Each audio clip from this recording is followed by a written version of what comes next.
ओम नमः शिवाय। आज हम श्री रुद्र संहिता तृतीय खंड से 16वां अध्याय सुनेंगे, जिसका नाम है तारक का स्वर्ग त्याग। तो चलिए आइए शुरू करते हैं। ब्रह्मा जी बोले, नारद जी, सभी देवता तारकासुर के डर के कारण मारे मारे इधर उधर भटक रहे थे। इंद्र ने सभी देवताओं को मेरे पास आने की सलाह दी। सभी मेरे पास आए। सभी देवताओं ने मुझे हाथ जोड़कर प्रणाम किया और मेरी अनेकों प्रकार से स्तुति करने लगे। अपना दुख दर्द बताते हुए देवता कहने लगे, हे विधाता, हे ब्रह्मा जी, आपने ही तारकासुर को अभय का वरदान दिया है। तभी से तारक त्रिलोक को जीतकर अभिमानी होता जा रहा है। उसने लोगों को डराकर धमकाकर उन्हें अपने अधीन कर लिया है। तारक ने स्वर्ग पर भी अपना अधिकार स्थापित कर लिया है और हम सभी को स्वर्ग से निकाल दिया है। उसने इंद्र के सिंहासन पर भी अपना अधिकार कर लिया है। अब उसके आदेश से उसके असुर हमारे प्राणों के प्यासे बनकर हमें ही ढूंढ रहे हैं। तभी हम अपने प्राणों की रक्षा के लिए आपकी शरण में आए हैं। हे प्रभु, हमारे दुखों को दूर कीजिए।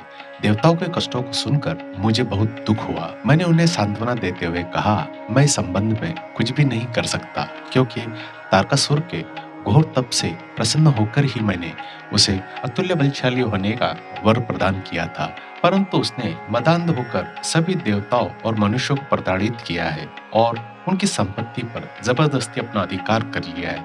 इसलिए अब आप सभी इस बात से निश्चिंत रहिए कि एक दिन तारकासुर का विनाश अवश्य ही होगा। उसकी मृत्यु जरूर होगी, पर इस समय हम विवश है।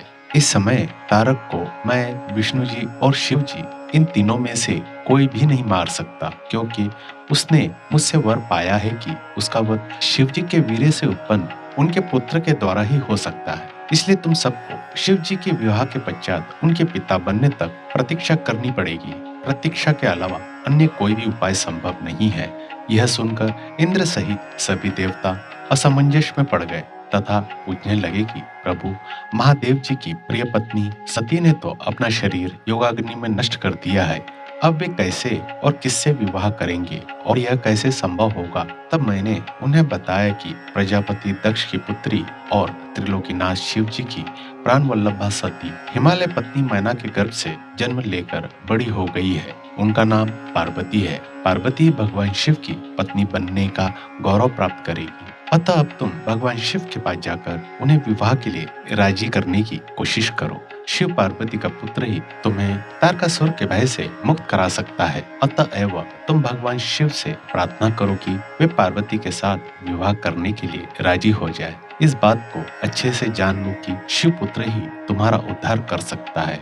अब मैं तारकासुर को समझाता हूँ कि वह व्यर्थ में देवताओं को तंग करना बंद कर दे और उन्हें उनका भाग वापिस दे दे और स्वयं भी शांति से जीवन व्यापन करे। यह कहकर मैंने इंद्र व अन्य देवताओं को वहां से विदा किया। तत्पश्चात मैं स्वयं तारकासुर को समझाने के लिए उसके पास गया।